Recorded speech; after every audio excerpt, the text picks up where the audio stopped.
माझ्या मैत्रिणी सांगितलं की स्त्रियांचं प्रांत हा चूल आणि मूल होता आणि त्यातनं बायका बाहेर पडल्या. पण खरं सांगू का, मी याच्याशी अजिबात सहमत नाही. चूल आणि मूल हा बायकांचा कधीच प्रांत नव्हता, हा कधीच नव्हता.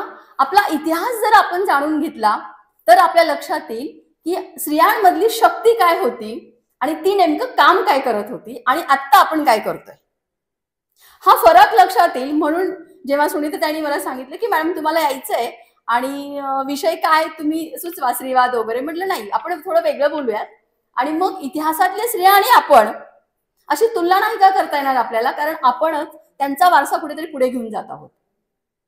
इतिहासामधली पहिली स्त्री पद्मावती गुप्त, चंद्रगुप्तांची मुलगी, पहिली शासक जिने 20 वर्ष शासन केलंय. मी हे का सांगते, मी आता पण येणार आहे पुढे, पण तुम्ही म्हणाल हा तर फारच प्राचीन इतिहास झाला. पण बरं का मैत्रिणींनो, काय होतं, आपला इतिहास हा अलीकडचा इतिहास नाहीये, 2000 वर्षापूर्वीचा इतिहास आहे. आता जो बुरखा आहे, जी स्त्री आहे, जी चूल मूल आहे, जी घरात आहे, हा आपला इतिहास अजिबात नाहीये. पण दुर्दैवाने काय झालं, आपल्याला खूप अलीकडचा इतिहास ऐकवला जातो आणि आपण तशाच होतो का, हे अशाच आहोत का, असं आपल्याला समजायला लागतं. पण हा इतिहास खूप चुकीचा आणि अलीकडचा इतिहास आपण ऐकतो. म्हणजे जसे शासक आपल्याकडे होऊन गेले आणि स्त्रियांना ज्या नजरेतून त्यांनी पाहिलं तसं आपण घडत गेलो. पण त्या आधीचा भारत, हिंदुस्थान, प्राचीन हिंदुस्थान, त्यामधली स्त्री कशी होती हे थोडंसं बघायला हवं. पद्मावती गुप्त ही पहिली शासक, हिंदुस्थानची पहिली शासक, जी 20 वर्ष शासन करणारी होती. त्याच्यानंतर राणी चिन्नम्मा, नाव ऐकलं असेल तुम्ही, ही कर्नाटक मधली किंतूर गावची राणी. आजही किंतूर उत्सव म्हणून राणीच्या नावाने तो ओळखला जातो. आणि ह्या राणीने अनेक लढाया लढल्या, स्वतः तलवार घेऊन ती उतरली होती याच्यामध्ये. आणि म्हणूनच बघा तुम्ही, संसदेमध्ये, भारतीय संसदेमध्ये राणी चिन्नम्माचा स्टॅच्यू आहे, पुतळा आहे. मी कधी जर भारतीय संसद बघायला गेलात तर राणी चिन्नम्माचा पुतळा तिथे बघा की तिची वीरता आजही ओळखली जाते. त्यानंतर राणी रुद्रम्मा, हे नाव तुम्ही ऐकलं असेल. पण राणी रुद्रम्माने काय केलं, तिने रुद्रदेव असं स्वतःचं नाव करून घेतलं. पुरुषी वेशामध्ये ही राणी राहायची, की स्त्री आणि पुरुष हे वेगळे काहीच नाहीयेत. आणि वडिलांनी या रुद्रम्मेला, ही राणी काकतीय राजवंशातली ही राणी, वडिलांना मुलबाळ नव्हतं आणि म्हणून हिला सगळं युद्धकलेमध्ये निपुण त्यांनी केलं. आणि ती पुरुषी वेशामध्ये युद्धकला शिकली, युद्ध ती करायची तशी, आणि इतकी विरंगणा होती, धाडशी होती. तिने काय केलं, स्वतःचं रुद्रदेव असं नाव घेतलं. आणि त्यावेळी जे शिलालेख कोरले जायचे त्या शिलालेखांमध्ये सुद्धा रुद्रदेव या नावाने तिची स्वतःची नावं लिहिलेली आहे. म्हणजे एवढी वीरता तिच्यामध्ये आलेली होती. त्यानंतर गोळकोंडाचा किल्ला वगैरे जे आहे याची निर्मिती पण ह्या राणीने केलेली आहे. राणी दुर्गावती हे नाव तुम्ही ऐकलं असेल. कालिंचर राजाची ही कन्या अतिशय शूर अशी होती. अबू फजल नावाचा एक विद्वान होता आणि त्याने अकबर नावाचा ग्रंथ लिहिला. आणि या अकबर नावाच्या ग्रंथामध्ये या राणी दुर्गावतीचा उल्लेख त्यांनी केलेला आहे. अकबराच्या सैन्याबरोबर लढलेली राणी. म्हणजे कोणी तुमच्या लक्षात येईल, कोणी इंग्रजांबरोबर लढलंय, कोणी मुघलांबरोबर लढलंय. पण हा इतका मोठा इतिहास आहे, आपल्या भारतीय स्त्रीला हा खूप मोठा इतिहास आहे. पण दुर्दैवाने काय होतं, आपण पुरुष लढाया किंवा पुरुष राजा याविषयीच आपल्याला जास्त माहिती सांगितली जाते आणि या राण्या होत्या किंवा यांची वीरता आहे ही आपल्यापर्यंत पोहोचतच नाही. तर दुर्गावतीने सुद्धा अकबराबरोबर युद्ध केलेलं. त्यानंतर आपल्याला सगळ्यांना परिचित असलेली राणी ताराबाई भोसले, शिवाजी राजांच्या राजाराम या पुत्राबरोबर तिचा विवाह झाला. आणि खर तर औरंगजेबाबरोबरची लढाई ही काही सोपी लढाई नव्हती. औरंगजेबने पकडल्यानंतर 4च दिवसात ती त्याच्या कैदेतनं पळाली. कशी पळाली असेल, किती शूरता लागली असेल, किती धाडस लागलं असेल, की कोणत्याही क्षणी माझ्यावर वार होईल आणि मी मरू शकेल, ही भीती त्यावेळेस होती. पण ही राणी तिथनं पळाली, औरंगजेबाशी लढाई तिने केली. आणि मराठा इतिहासामध्ये सगळ्यात शूर राणी कोणती असेल तर राणी ताराबाई. मग आता मला सांगा, ह्या ज्या राण्या आहेत यांचा इतिहास आपण कधी वाचतो का? यांच्याकडे आपण कधी पाहतो का वीरतेचं प्रतीक म्हणून? अशीच राजमाता अहिल्यादेवी होळकर. अहिल्यादेवींना आपण नेहमी शंकराची पिंड हातावर ठेवलेलं पाहतो की नाही? ते त्यांचा धार्मिक कार्याचा एक भाग झाला. पण राजकारणामध्ये जी काही निपुणता असावी लागते, ती निपुणता, तो व्यावहारीपणा, तो दूरदृष्टीपणा हा अहिल्याबाई होळकरांकडे होता. होळकर घराण्याची सत्ता पुढे नेण्याचं काम त्यांनी केलं. त्यावेळेस पेशवे होते. पेशव्यांना इंग्रज येत आहेत, इंग्रजांपासून सावध राहा, हे अहिल्याबाई होळकरांनी त्यांना सांगितलं होतं. पेशव्यांनी दुर्दैवाने त्याच्याकडे दुर्लक्ष केलं. पण इंग्रज कधीतरी इथे शासक होऊ शकतात, याकडे लक्ष दिलं पाहिजे, सावध राहिलं पाहिजे, एवढी दूरदृष्टी अहिल्याबाई होळकरांकडे होती. त्यावेळेस राघोबा नावाचे एक कट कारस्थान त्यावेळेस प्रचंड करणारे लोक, की राणी ही काय, स्त्री काय करणार आहे, इथे महिला आहे, ही काय करणार आहे. राघोबा नावाने कट कारस्थान केलं, सैन्य चालून आणलं, एक स्त्री आहे तिच्यावरती आपण कधी विजय मिळवू, हा भाग त्यामध्ये होता. पेशव्यांना अहिल्याबाई होळकरांनी पत्र पाठवलं की मला ताबडतोब मदतीची गरज आहे. पेशव्यांनी मदत दिली. आणि आता आपण इतकं अहिल्याबाई होळकरांनी मॅनेज केलं होतं ते सगळं, की आता राघोबा जर आपल्यावर चाल करून आले तर आपण त्यांना हरू.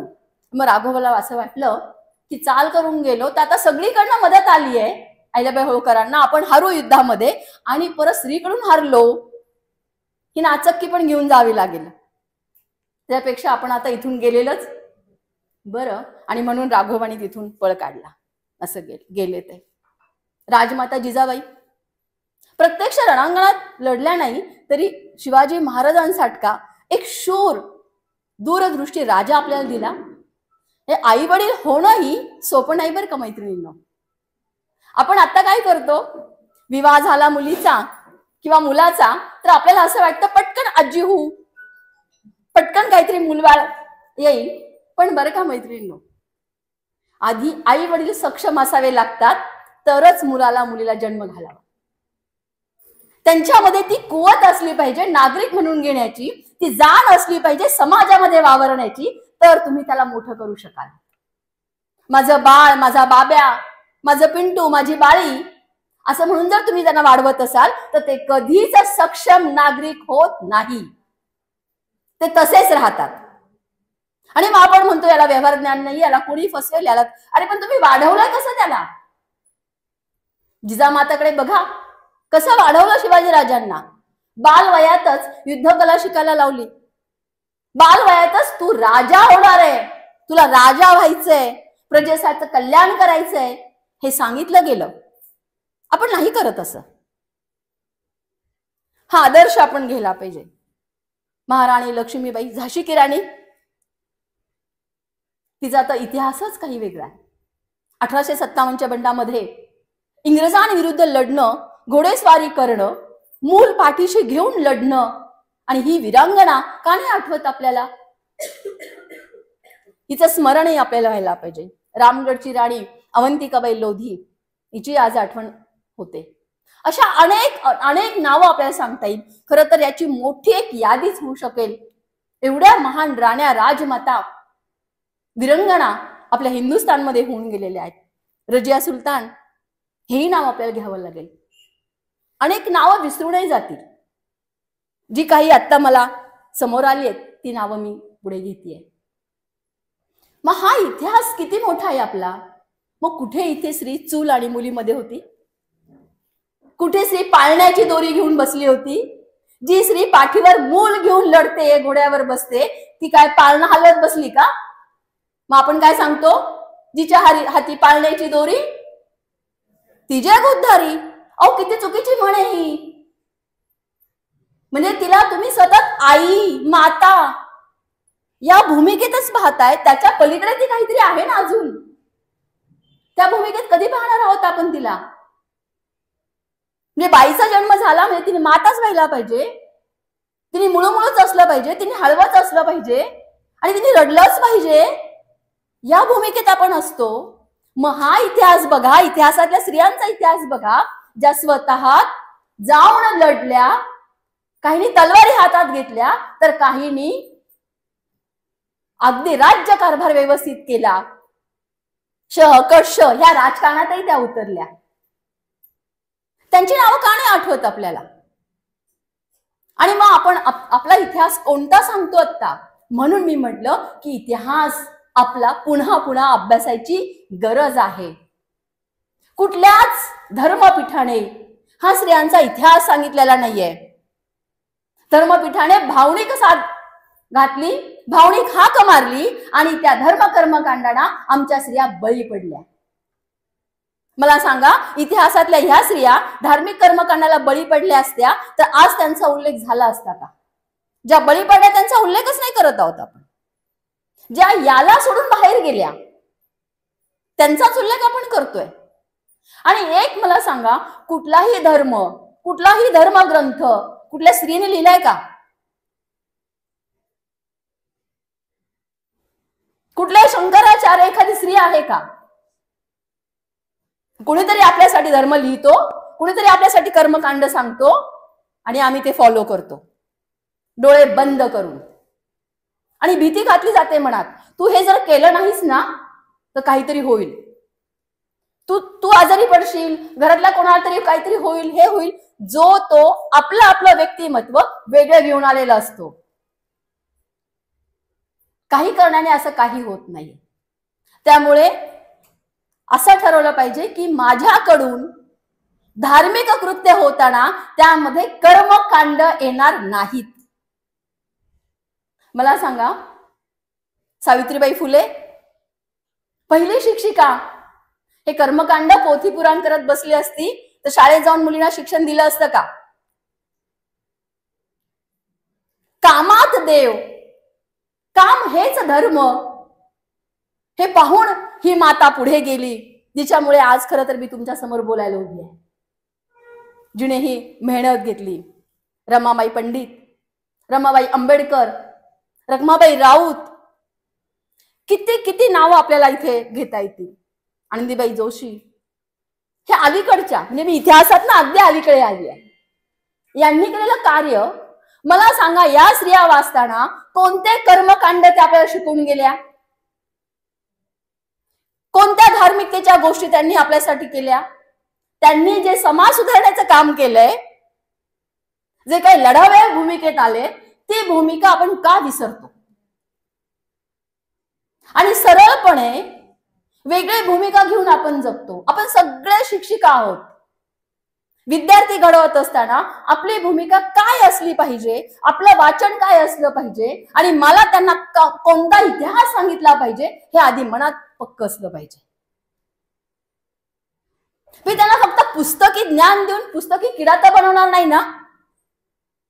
माझ्यात असं काही वर्तन असलं पाहिजे की मला बघून त्या विद्यार्थ्यांना, त्या समाजाला एक कर्तृत्ववान पुरुषाचा फील आला पाहिजे. पुरुष ही संकल्पना फक्त पुरुषांना नाहीये बरं का. पुरुषत्व ही एक वेगळी संकल्पना आहे जी स्त्री आणि पुरुष या दोघांना लागू होते. पुरुषत्व संकल्पना. आणि तुम्ही जसं अधिकाधिक वाचन करत जाल तसं तसं तुमच्या लक्षात येईल. हे तर उदाहरण आहे. स्वातंत्र्य सेनानी बघा किती होत्या. प्रीतिलता वड्डेवार, सुचेता कृपलानी आणि ॲनी बेझंट, कस्तुरबा गांधी, किती नावं स्वातंत्र्य चळवळीमध्ये लढलेल्या. पण आपण यांचा इतिहास पाहतच नाही हो. यांचा इतिहास पाहतच नाही आपण. इतिहासातली स्त्रिया आपण आठवूयात. त्यांनी काय केलंय, त्यांनी कोणतं काम केलंय आणि आज मी कोणते कर्मकांड उगाळीत बसले आणि कशाच्या भीतीने? तर मला काहीतरी होईल, देव काहीतरी करेल. कोण देव? पंचमहाभूत जे ते तुमच्या शरीरात आहे, तुम्हीच देव आहात. पंचमहाभूत जी आहे, जे सगळं तुम्ही बघा, अग्नी, वायू, जल, या सगळ्या पंचतत्वाने आपलं शरीर बनलेलं आहे. त्या शरीराची पूजा, त्या शरीरामध्ये देवत्व कसं येईल, माझ्यामध्ये तो माणुसकीचा जरा कसं असेल, योग्य भूमिका मी कशी घेईल, ज्ञानाकडे मी कशी जाईल, या भूमिकेत आपण असलं पाहिजे की नाही. कोणीतरी एक जण सांगतो तुला हे करायचं नाहीये, तुला ते करायचं नाही, सोहळं ओळ कर्मकांड ह्याच्यामध्येच आज माझी भगिनी अडकलीये. ती कधी इतिहास पाहणार माझा? स्त्रीचा इतिहास काय होता हे वाचायला वेळ नाहीये. गुरुवारचं व्रत वाचायला वेळ बरं आहे, सोमवारचं व्रत वाचायला वेळ बरं आहे, इतिहास वाचायला वेळ नाहीये. जिथे समाज घडवायचा आहे तो समाज घडवताना माझी बुद्धिमत्ता कशी असली पाहिजे हे मी आधी स्वतःला विचारलं पाहिजे. तर मी संपन्न समाजाचा एक घटक असेल. मी म्हणत नाही आपण सगळेच काही आता प्रत्यक्ष लढाई नाही करू शकत तलवारी घेऊन, पण ही एक अर्थाने लढाईच आहे. सगळेच काही भूमीवर जाऊन लढू शकत नाही, सगळेच काही सैन्यामध्ये भरती होऊ शकत नाही, सगळेच काही सीमेवर जाऊन लढू शकत नाही. पण आपण जे इथे सत्सद विवेक बुद्धीचं बीज पेरणार आहोत हे कोणत्याही लढवयापेक्षा कमी नाहीये. योग्य अयोग्य सत्सद विवेक बुद्धी ही वापरूनच काम केलं पाहिजे. मग आज मी माझ्या आयुष्यामध्ये कशाला महत्व दिलंय हे पण पाहिलं पाहिजे. म्हणून इतिहासातल्या स्त्रियांकडे आपण पाहिलं पाहिजे की त्यांनी त्या काळी कशाला महत्व दिलं. राणी ताराबाई भोसले बाहेर नसल्यापर्यंत काय झालं असतं? औरंगजेबाने कधीच हल्ला करून खत्मा करून टाकला असता की नाही त्यांचा. कोल्हापूरचा आणि साताऱ्याचा इतिहास बदलवला या राणीने. तो इतिहास आज आपण पाहतोय तो तसा नसताही. राणी रुद्रमाचा इतिहास जो आपण पाहतोय तो तर नसता. माता सावित्री आईचा इतिहास आज आपण तसा पाहू शकलो नसतो, किंबहुना आपण आज इथे बसू शकलो नसतो. आणि म्हणून विवेक हा खूप महत्वाचा आहे. बुद्धिवादी होणं खूप महत्वाचं आहे. आपण बुद्धिवादी आहोत हे आपल्या वागण्यातून बोलण्यातून हे दिसलं पाहिजे, हे प्रतीत व्हायला पाहिजे, तर तुम्ही बुद्धिवादी आहात. आपण जर मागच्याच याची रिओळत तुमची पणजी जसं वागते, तुमच्या आजीने जसं जे केलंय, पणजीच्या पणजीने जे केलंय तेच तुम्ही करणार असाल तर शिक्षणाचा शून्य उपयोग आहे.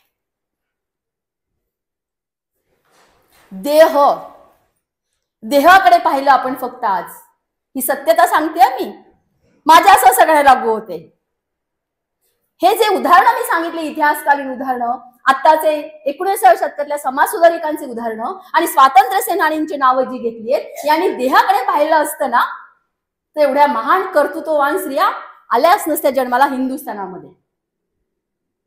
मी देह सजवण्याकडे जास्त लक्ष द्यायला लागलो, आभूषणांकडे जास्त लक्ष देतोय आपण. दोन मैत्रिणी एकत्र आल्या तर गप्पा कशाच्या होतात? इमॅजिन करा, पटतंय ना? तू कोणती साडी घालणार आहे, मी कोणती साडी घालणार आहे, मी मंगळसूत्र असं केलं, तू तसं केलंय, हा दागिना तो दागिना, नवऱ्याने हे केलं नाही ते केलं नाही, मीच करणार आहे, तुझी सासू काय म्हणते, माझा सासरा काय म्हणतो. कोणत्या गप्पा होतात? तू कोणतं पुस्तक वाचलंय, त्यात तुला काय वाटलं? तू एखादं पुस्तक वाचलंयस का आठवड्याभरात? त्या पुस्तकात तुला काय मिळालंय? अरे घरातले विषय तुम्ही बाहेर घेऊन येत असाल तर बाहेर जाण्याचा अर्थच नाहीये. त्या विषयांना तुम्ही तुमच्या आयुष्यात जर एवढं महत्व देणार असाल तर शून्य आहे तुमची ती डिग्री जाळली पाहिजे. शून्य आहे ते शासनाकडे पगार देतो आपल्याला शासन. जर तुम्ही घरातले विषय बाहेर घेत असाल आणि समाज प्रवण कृती करत नसाल तर अर्थ नाहीये या सगळ्यांनाच. त्यामुळे आपण देहाकडे पाहतोय का? आपण देह सजवण्याकडे जास्त लक्ष देतोय का? त्याला आपण जास्त महत्व देतोय का? मी म्हणते प्रेझेंटेशन आहे ते तुमचं असेलच, पण त्याकडे तुम्ही किती लक्ष दिलं पाहिजे, किती लक्ष दिलं पाहिजे? देह सजवण्याकडे किती लक्ष दिलं पाहिजे? तो देह एक दिवस जाणार आहे. तुम्ही इथे काय करताय ते लक्षात राहणार आहे. इंदिरा गांधींना आपण त्या फार सुंदर होत्या आणि छान नटायच्या म्हणून लक्षात नाही ठेवलेलं. त्यांनी आणीबाणीमध्ये कसे नियम लागू केले, त्यांनी राजकारण कसं केलं, काय धूर्तपणाने त्या लढल्या आणि कशा पद्धतीने त्या राजकारणात टिकल्या म्हणून त्या लक्षात राहतात. तर फार सुंदर आहे. त्या साड्या कशा घालायच्या म्हणून आपण कोणत्याच इतिहासातल्या स्त्रीला ओळखत नाही. त्यामुळे तुमचा विचार, तुमची कृती ही जर तुम्हाला व्यक्तिमत्व देतं. विचार का म्हटलं मी? प्रत्येक वेळेला तुम्ही जी काही कृती करता त्याच्या आधी विचार येतो. एक मला कळतच नाही बरं का, अजून एक असं म्हटलं जातं की नाही हे असं माझ्याकडून घडवून घेतलं. कोणी घडवून घेतलं? हे असं झालं, मला कळलंच नाही कसं झालं. बोलतो ना आपण असं नेहमी, पण तुम्ही प्रत्येक गोष्ट करताना त्याच्या आधी विचार करता आणि मग ती कृती करता. बरोबर आहे? आज मला हळदी कुंकवाला यायचंय, कार्यक्रमाला जायचंय, मला कोणती साडी घालायची, मला कोणते दागिने घालायचे, मला काय करायचंय, मला किती वाजता जायचं, हे कुठेतरी बॅक ऑफ माइंड चालू असतं आणि तो विचार मग प्रत्यक्ष कृतीमध्ये उतरतो. तो विचारच बदलला पाहिजे, तो विचारच बुद्धिवादी झाला पाहिजे, तर कृती पण बुद्धिवादी होईल. आणि आपण कशालाच प्रश्न विचारत नाही हो, कशालाच नाही. हे असं असतं बरं का, अरे असं असतं म्हणजे काय, त्याला काही आधार आहे की नाही, त्याचं विश्लेषण देता आलं पाहिजे की नाही तुम्हाला. हे असं करायचं असतं म्हणजे का करायचं असतं कोणतीही गोष्ट?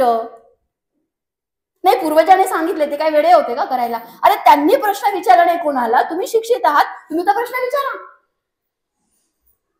म्हणू देत ना आघाव तुम्हाला. शिक्षण वाघिणीचं दूध आहे आणि ते पिल्यावर गुरगुरणारच.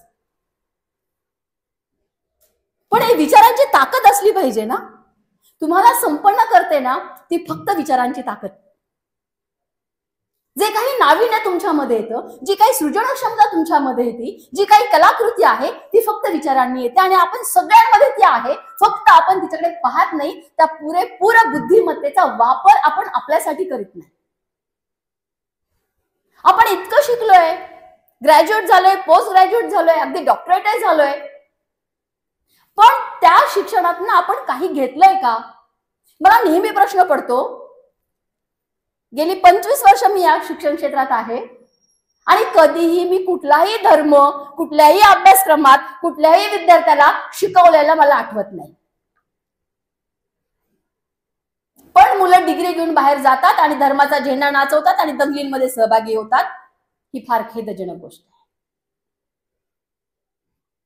मग इथे त्यांच्यावरती पगडा कोणाचा असतो? कुटुंबाचा असतो, त्या मातेचा असतो. आणि म्हणून मी म्हटलं की तुम्ही हा समाज संपन्न करण्यासाठी एक महत्वाचे घटक आहात. जेव्हा तुम्ही बुद्धिवादाने विचार करायला लागाल तेव्हा आपण समाजाकडे या न्यूट्रल दृष्टिकोनातून पाहायला लागू. आताचं देशाचं वातावरण तुम्ही पहा ना. टीव्ही बंद करून ठेवा, पेपर वाचू नये, न्यूजपेपर, अशी स्थिती आहे. कोणी उठतंय, कुणाला मारतंय, गोळी घालतंय, कोणी राजकारण कसं करतंय. आणि हे असंच आहे, आम्ही निवडून दिले तो ते नेते. जेव्हा आम्ही विचार बदलू ना तेव्हा आम्ही आमचा नेता पण बदलू. सुसंपन्न, कर्तबगार, देशाला पुढे नेणारा नेता आम्ही पाहू.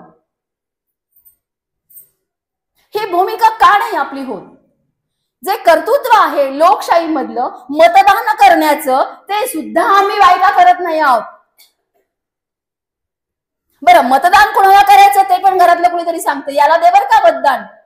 कारण आपण तो उमेदवार पाहिलेलाच नसतो ना, तो उमेदवार आपल्याला माहिती असतो ना, त्या उमेदवाराची आपण माहिती घेतलेली असते. इतकं महत्वाचं आणि मौल्यवान मत असतं आपलं, ते कुणाला द्यायचं हे सुद्धा आपण दुसऱ्यांना विचारून ठरवतो. लोकशाही मधली ही भूमिका. आणि आपण एकीकडे म्हणायचं हे असं का होतंय? अरे तुम्हीच दिलेत ते निवडून, गुंडराज तुम्हीच दिलाय निवडून हा. आणि म्हणून मी आधी म्हटलं बुद्धिवादी होणं इतकं सोपं नाहीये, पण त्याच्यासारखी आनंददायी गोष्ट पण नाहीये. ही बाई हुशार आहे हा, असं म्हटलं पाहिजे. उत्तर आहेत. तुम्ही गार्गीचं नाव ऐकलं असेल ना, विदुषी गार्गी. वेद उपनिषदांचा अभ्यास केला त्यावेळेस, म्हणजे तुम्ही बघा सावित्रीबाई फुले मुलींना शिकवतायत, म्हणजे काळ बघा मी तुम्हाला काय म्हणते, इथं तुलना लगेच तुम्हाला कळेल. गार्गीने वेद उपनिषद शिकलेली, तो आपला इतिहास. सावित्रीबाई फुलेंना मुलींना शिकवते आणि शिकते म्हणून कर्मटांनी तिच्यावर केलेले शेणगोळ्यांचा मार, हा इतिहास नाही आपला. तो इतिहास विसरलो आपण. की जिथे गारगाई मैत्रिय सारख्या विदुषी होत्या, राजदरबारी त्या तत्वज्ञानी म्हणून तिथे होत्या आणि पांडित्यांमध्ये ते पंडितांना हरवत होत्या. हा इतिहास का नाही आपल्या लक्षात? फक्त स्त्रियांना शिक्षणाचा अधिकार नव्हता हा इतिहास नाही आपला. म्हणून मी आधी म्हटलं की चूल मूल शिक्षणाचा अधिकार नव्हता हा आपला इतिहास नाहीच आहे. जाज्वल्य इतिहास आहे तो इतिहास पहा. आम्ही अशा होतो 5व्या शतकामध्ये स्त्रिया बांधकाम करत, घोडेसवारी करत, सैन्यांमध्ये असत, एवढी ताकद तिच्यामध्ये होती. मग तो 5व्या शतकातला इतिहास पुढे किती दैत्यमान व्हायला पाहिजे तो आता 21व्या शतकामध्ये बुळबुळीत झालाय. अबला अबला करून ठेवलं तिला. तू स्त्री आहेस, तुला हे जमणार नाही.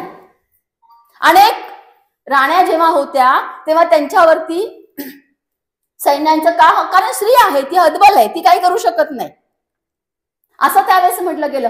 अरे हक्क आपले कोणते आहेत आणि आपण कशासाठी लढायचं हे पण आपण ठरवलं पाहिजे. आपण लढतो कशासाठी? मला मागच्या वेळेस 2 तोळ्याचं केलं, आता 4 तोळ्याचं पाहिजे. तिला इतकी भारी साडी आहे, मला आता पैठणी पाहिजे. बघा रिलेट होतंय की नाही? हे रिलेट होतंय की नाही? आणि मग काय करतात माहिती का पुरुष वर्ग? ठीक आहे ना, याच्यात खुश आहे ना, ती देऊन टाकूयात, पण बाकी तोंड नाही उघडायचा. हे इनडायरेक्टली सांगितलेलं असतं. लक्षात येते मी काय म्हणते?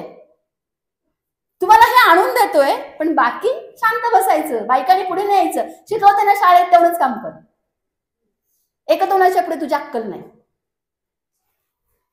It's a fact. He fact आहे, ती बदलायची आहे. आपण एक सन्माननीय व्यक्ती कुटुंबात आहोत, सन्माननीय व्यक्ती समाजात आहोत आणि तोच सन्मान आपल्याला मिळाला पाहिजे, मिळवता आला पाहिजे. तो तुमच्या विचारांनी तो निश्चितपणे मिळेल, निश्चितपणे मिळेल. बदल घडवण्याची ताकद शिक्षकात असते हो. पण तुम्हीच जर हे सगळं फॉलो करत बसले तर बदल कोण करणार? कोण बदल करणार? शरीर सजवण्याकडे आपण लक्ष द्यायचं नाहीये, तर बुद्धिमत्तेकडे जास्त लक्ष द्यायचंय. फक्त आपण देहाकडे लक्ष दिलं तर हाती काहीच लागणार नाहीये. हा जन्म आला आणि गेला, अनेक वर्ष हेच आपल्या स्त्रिया करत आल्यात. हाच इतिहास बिंबवत आला. बाई ग तुझा जन्म बाईचा आहे, हे तुम्हाला आणि मला फक्त मॅरेज मटेरियल सारखं बनवलंय. तेच आपण करणार आहोत का? मॅरेज मटेरियल बनवणार आहोत का आपण आपल्या पुढच्या पिढीलाही, जसं तुम्हाला आणि मला बनवलंय? सांगितलं ना आईने, बाईचा जन्म आला, बाईने असं वागायचं बरं का. बायकांनी घराच्या पुढे जायचं नाही, पुरुषांबरोबर बोलायचं नाही, बाईने हेच कपडे घालायचे, मोठ्या मोठ्याने हसायचं नाही. ही बंधनं बायकांवर. पुस्तकं वाचायला घेतलं तर नाही, घरातलं काम करा मग कर हे. आणि आम्ही म्हणतो घटनेमध्ये कलम 44 समान अधिकार कधी येणार, आणि आम्हाला समतेचा अधिकार आहे, पण तो आम्ही घरापासूनच करत नाही होत. जयश्री मॅडमनी उदाहरण सांगितलं ना, मुलगी होती म्हणून तिच्यावरती ट्रीटमेंट पण केली नाहीये. मुलगा वारस, हे एक डोक्यात भयंकर खूळ आहे बरं का, भयंकर खूळ आहे. मुलीला शिकवायचं परधन म्हणून आणि तिला परका करून टाकायचं आई वडिलांच्या घरूनही. ती गेली की ती पाहुणी होते. मग हे असं जेव्हा होतं ना, पाहुणी होते ना, त्यावेळेस तिने स्वतंत्र स्वतःचं अस्तित्व निर्माण केलं पाहिजे, स्वतःचं अस्तित्व निर्माण केलं पाहिजे. पण आपण पुरुष सत्ताक प्रधान संस्कृतीमध्ये इतक्या दबल्या गेलोय. बरं, हे पुरुषाने दाबलं नाही बरं का आपल्याला, हे पण सांगते मी तुम्हाला. पुरुष अन्याय नाही करत. एखादी संस्था, एखादी व्यवस्था वर्षानुवर्ष का टिकते? तिला आपण खत पाणी घातले म्हणून ती टिकू नये. तुम्ही आम्ही ती मान्य केली आहे म्हणून ती टिकू नये. आणि आपण म्हणतो की नाही हे पुरुष प्रधान संस्कृती, हे वागू देत नाही, असं करू देत नाही, तसं करू देत नाही. पण आपण ती टिकवली आहे, तिला खत पाणी घातले. चौकटीच्या बाहेर पडायची तयारीच नाही हो आपली. जोपर्यंत स्त्रिया सहन करतायत तोपर्यंतच भारतातली कुटुंब व्यवस्था शाबूत आहे. पण मला असं वाटतं की आपल्या विचारांनी आपण ही कुटुंब व्यवस्थाही बदलू शकतो, समानतेचा अधिकारही मागू शकतो आणि घरामध्ये सन्माननीय व्यक्ती म्हणूनही वावरू शकतो.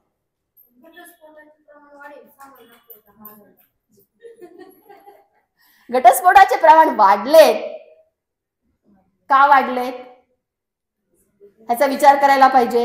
कारण आपण आयांनी काय केलंय, मुलाला जास्त झुकतं माप दिलं ना, मग तो ऍडजस्ट नाही करा शिकलेल्या मुलीबरोबर. आता आयाने त्याला झुकतं माप दिलंय, तुम्ही पण तेच केलं, हातात आणून दिलं त्याच्या सगळं.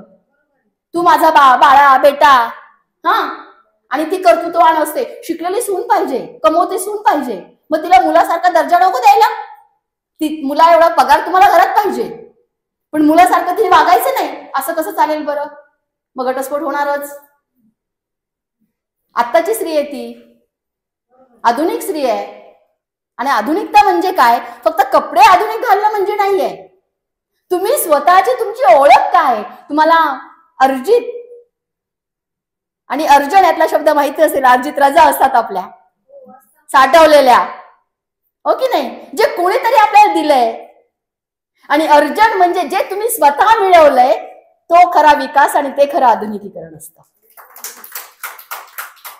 त्यामुळे अर्जित वरती जगायचंय की अर्जन करून स्वतःची ओळख निर्माण करून आधुनिक व्हायचंय, हा विचार तुम्हाला शिक्षण देतं. आणि म्हणून चांगलं उत्तम वाचन, उत्तम इतिहास, हिंदुस्थानातील स्त्रियांचा इतिहास 2000 वर्षापूर्वीचा बुरख्याचा नव्हे, हा इतिहास जर आपण वाचला, हा इतिहास जर आपण आपल्यात बाणवला असता, तर हुंडाबळी सारख्या हे झालंच नसतं. तुम्ही बघा ना, आजच्या सिरियल बघा टीव्हीवरती, जे समाजाला आवडतं ना तेच तिथे दाखवतात. किती कर्मकांडांच्या सिरियल आहेत. आणि तुम्ही सावित्रीबाईची सिरियल बंद करून टाकली, ती का त्याला टीआरपीच नाहीये. अनेक समाज सुधारकांच्या सिरियलच नाहीयेत. बरं तुम्ही आता बघा, कर्मकांडाचा कधी नव्हे तो एवढा सुळसुळाट झालेला आहे ना, बुद्धिमत्ता बंद करण्याचं काम चालू आहे. आणि मग ही बुद्धिमत्ता बंद करून तुम्हाला काय साध्य होणार आहे, तर फक्त सत्ता स्थापन होणार आहे, पण तुमच्या हाती काहीच येणार नाहीये.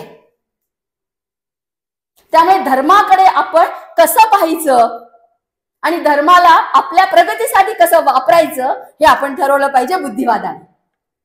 त्याचा बळी पडायचं नाहीये. आणि मी तर असं म्हणेल, स्त्री हिला कोणती जात नसते बरं का, धर्मही नसतो, ती स्त्री स्त्रीच असते. तिला कोणती जात धर्म वंश हे काही नसतं. आणि तिच्या इतकं स्ट्रॉंग कोणीच नाहीये, कोणीच नाहीये स्ट्रॉंग. आपण हळव्या पण होतो, आपण रडतो पण, आणि आपण कवर पण होतो. आणि मग हे जीवन जगत असताना आम्ही काय जगतो, एक एक क्षण, एक एक दिवस, मी जास्तीत जास्त संपन्न कसं होणार आहे, मी कालची आज नसणार आहे, आजची उद्या नसणार आहे, हा विचार करत जगलं पाहिजे की माझा कालचा विचार आज नसेल, त्याच्यामध्ये अजून काहीतरी बदल होईल, त्यामध्ये उन्नत होईल, ते जीवन. तुम्ही जर मागच्या 10 वर्षाच्या जर आज असाल, किंवा कालच्या तुम्ही आज असाल, 2 वर्षापूर्वीच्या तुम्ही आज असाल, तर तुमच्यामध्ये शून्य बदल आहे. म्हणून मी म्हटलं विचारातला बदल, बुद्धिवादातला बदल हा खूप महत्वाचा आहे. आणि हाच आपल्याला संपन्न करतो, जीवनाला सार्थक ठरवतो. आणि मग आपण द्वेष, मत्सर, हेवा या सगळ्यातनं खूप पटकन बाहेर येतो बरं का. आणि आपल्याला आपल्याविषयीचा एक छान अभिमान वाटतो आणि मस्त वाटतं, आनंद वाटतो. रोज आरशात बोल, यस यू आर ग्रेट, असं छानसं स्माईल आपल्याला द्यायचं आणि दिवसाची सुरुवात करायची. आणि आज माझ्यात काहीतरी बदल होणार आहे, आज मी छान काहीतरी वाचणार आहे. बघा तुम्ही या इतिहासातल्या स्त्रिया वाचायला का तुम्हाला छान वाटेल. यस, आज मला रुद्रम्मा माहित झाली, आज मला दुर्गावती माहित झाली, आज मी जिजाऊंविषयी जास्त वाचलं, सावित्री आईचा लढा मला माहिती झाला. आणि माझा इतिहास, माझ्या पूर्वजांचा इतिहास इतका शूराचा आहे आणि मी सुद्धा तशीच बनणार. हा भाव आपल्यात यायला पाहिजे. त्यामुळे वाचत राहा. कर्म कांड धर्म याच्याकडे अंधाळेपणाने पाहू नका, बुद्धिवादी बना. याचा वापर लोक सत्तेसाठी करून घेतात हे लक्षात ठेवा. घरात सुद्धा, घरातही धर्माचा वापर फक्त सत्तेसाठी होतो. स्वतःचं अस्तित्व तयार करण्याची क्षमता आहे, त्यावेळेस ते तुला निग्लेक्ट करणार नाहीत. माझं एक व्यक्तिमत्व आहे, मी एक माणूस आहे, मी एक नागरिक आहे आणि घटनेने मला हे सगळे अधिकार दिलेत. ज्ञान सगळं असलं पाहिजे, अर्थ ज्ञान, कायद्याचं ज्ञान, आरोग्य ज्ञान आणि सगळ्यात महत्वाचं सक्षमीकरण आहे मानसिक सक्षमीकरण, जे आपल्याला लहानपणापासून कोणी शिकवत नाही. आणि मी एकटी जगायला खमकी आहे, शूर आहे, ही भूमिका घेणं, योग्य भूमिकेमध्ये राहणं हे असेल तर माझ्या उदाहरणावरून सांगते, कुटुंबाला पण ते आवडतं.